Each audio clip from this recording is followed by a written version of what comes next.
We become stuck at measuring our events with attendee satisfaction. It's the only way we can kind of justify or understand or make meaning of the events that we produce is through their lens. But it would be an incredible opportunity for meetings and events leaders to be able to tie to more business outcomes in conjunction with the attendee experience as well. Great events create great brands. But pulling off an event that engages, excites, and connects audiences, well, that takes a village. And we're that village. My name is Alyssa.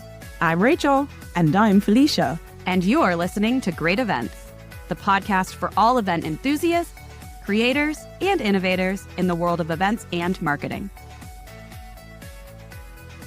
Hello, everyone, and welcome to this week's episode of Great Events, a podcast by Cvent.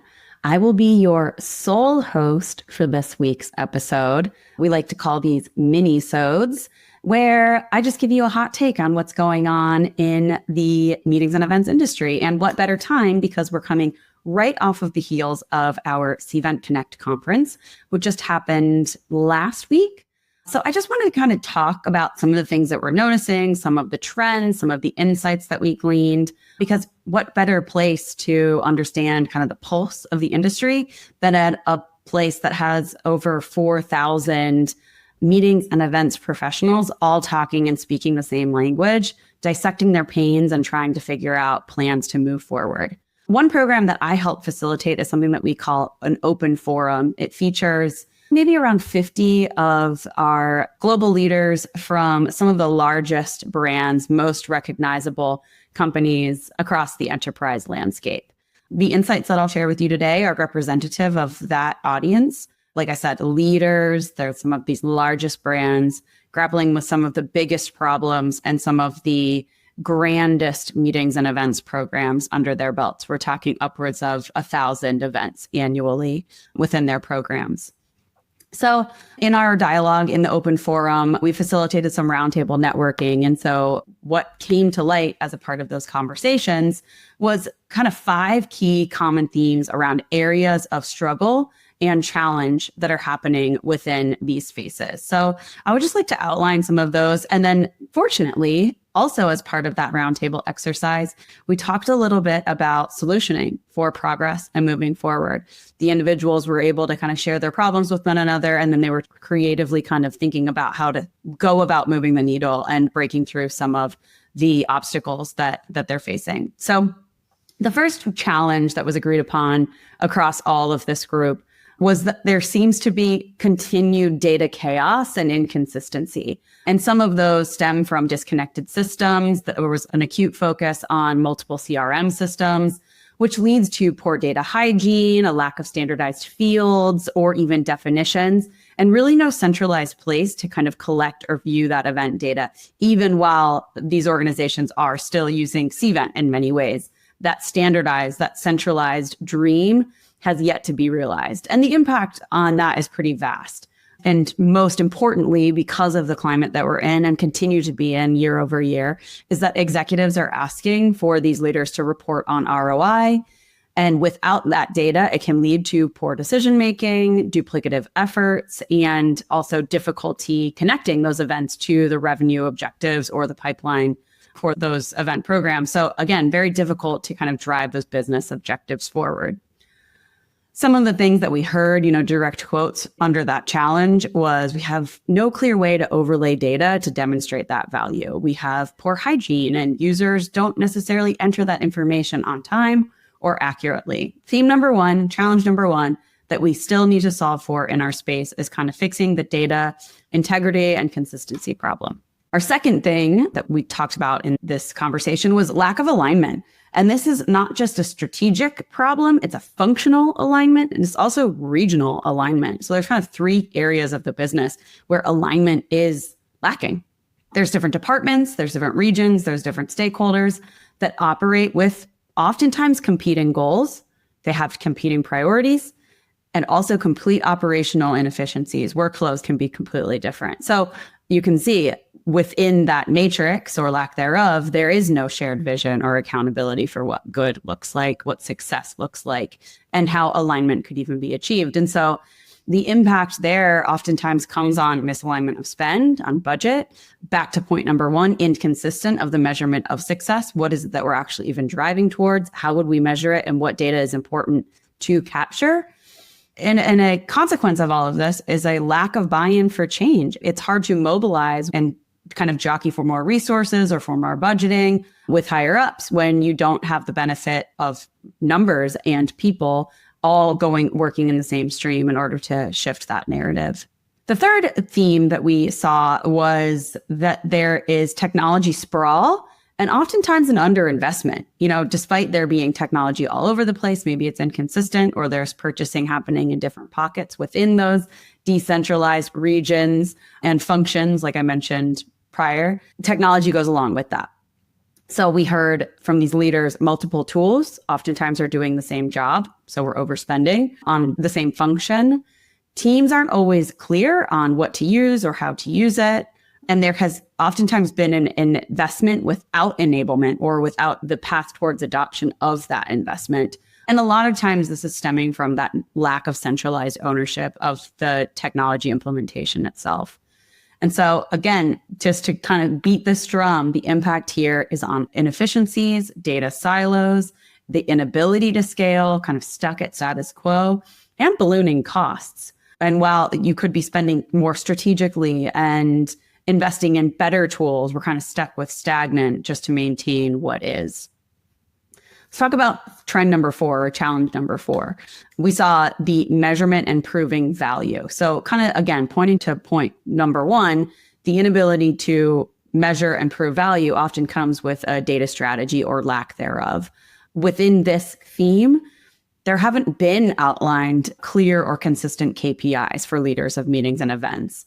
It has been difficult to tie event outcomes to pipeline or to business goals. And there are kind of fuzzy definitions of what is ROI for an event. Oftentimes we hear the term ROE, return on event, or return on engagement.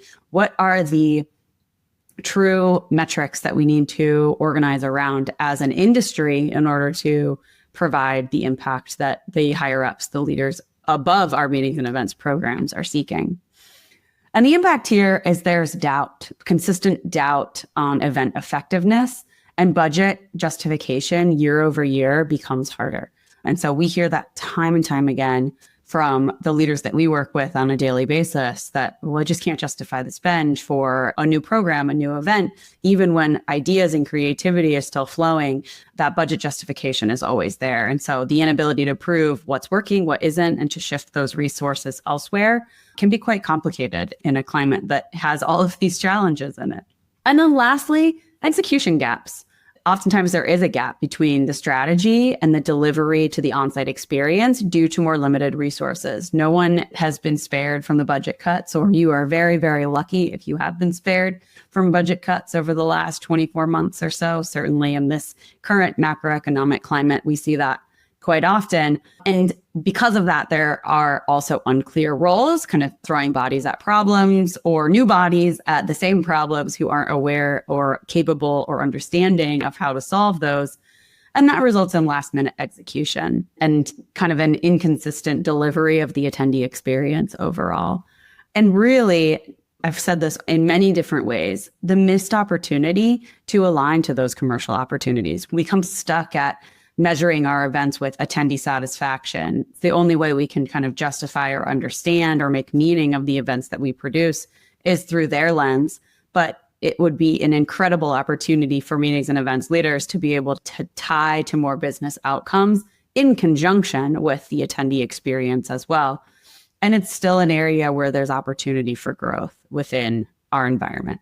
Now, I know I just talked about a lot of pains and a lot of challenges and a lot of the things that seem like, doom and gloom, because we're still here and we're still grappling with these things. And I hope many of you that are listening right now are saying, yeah, I sympathize. Like, I feel these pains deeply. This is exactly what I'm going through.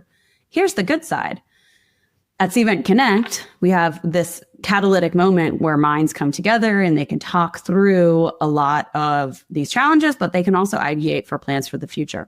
And so some of those recommendations and solution ideas that came from those discussions include the following: a plan for standardization and centralization. Critical step number 1. things that came up as a part of kind of this solution area, number one, starting to think about creating templates, new naming conventions, perhaps peeking behind the hood at your governance model or perhaps lack thereof. What does that look like? And is it working with your modern business climate? There have been suggestions for mandating pre and post data collection that can be tied to your event briefs, your meeting request forms, and to establish those KPIs under the same framework. Lastly, more mature, but certainly something of opportunity here is to implement a data lake with ownership for integration within your meetings and events program or your meetings and events tech stack. Kind of really establishing that as an extension of your meetings and events governance, and your data strategy as a part of that is really critical towards overcoming that which we were talking about just earlier here. Second thing is building a shared accountability matrix. This sounds easier said than done, but communicating cross-functionally and often from the top down and bottom up is really critical. So communication here, whether it's clearly outlined or it's still kind of murky, hard coding that and trying to figure out who you need to talk to, when you need to talk to them, and being reoccurring in that communication plan. That paves the way for creating a shared vision, creating those shared success metrics, and establishing feedback loops for what's working, what's not working, whether that's within stakeholder groups, different regions, different functional teams that support the meetings and events program. And within all of those different, what we would call decentralized pockets, identifying and empowering a strong leader that's going to champion the change. Because really, we have to find the motivators within each of these areas in order to figure out and to navigate the actual change management plan. And a lot of times that comes to number 3 recommended solution or ideas here is a shift in the culture or the mindset of teams. Oftentimes, planners and event professionals get a bad rap for being tactical or to do or list makers, right? So I think the shift and the culture mindset really comes starting to demonstrate wins and the cost of inaction, right? The cost of not doing things differently, to not collect data in a more standardized way. And the tool that is most powerful in that is one of storytelling. And storytelling through data to secure that buy-in and to change the course of inaction.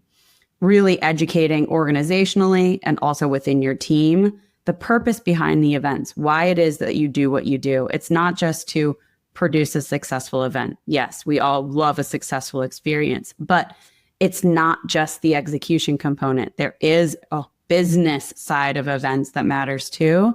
And so fleshing out both sides of that equation, both the execution and the tactical, and also kind of the nuts and bolts or the monetization of events, if you will, the economics, is equally as important. And that's a shift in the culture and the mindset of those that have been producing and creating events career long. Now, I'll leave you with some kind of insights that we left with. And kind of this was in listening to the conversations all of last week.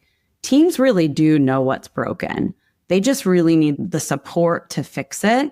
And a lot of those solutions do hinge on executive backing, those shared frameworks, and a lot of that cultural alignment. So that's the good news. That's the upside, that we're not trying to figure out what it is that needs change. However, change itself is a struggle. Second, without those clear goals, success is kind of subjective, right? Getting those stakeholders to define that success before planning can even begin is really, really critical to the success and proving that value, which is what we're all really marching towards. The third thing is measurement isn't just about tools. It's also about trust. So building that trust in your data strategy, in your data plan, how it's collected, who's inputting that data, even your best dashboard, if it's faulty with data, it's not going to drive your decision-making behaviors. And lastly, growing your events and your event programs and leveraging these as a business solution is not going to scale without integration. So we heard from many of these leaders, we're not integrated, we need to integrate, we're struggling with the integrations. Participants are so eager to make events more strategic, but that's only going to come if the systems and the people can support that shift.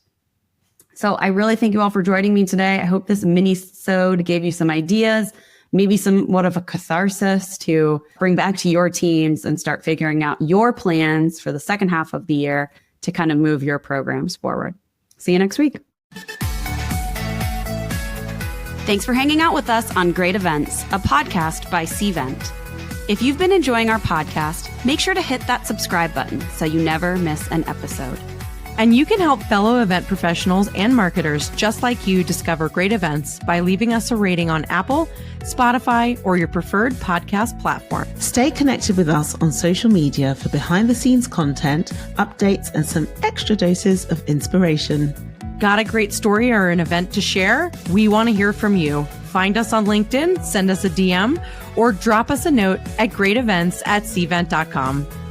Big thanks to our amazing listeners, our guest speakers, and the incredible team behind the scenes.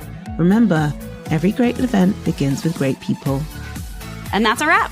Keep creating, keep innovating, and keep joining us as we redefine how to make events great.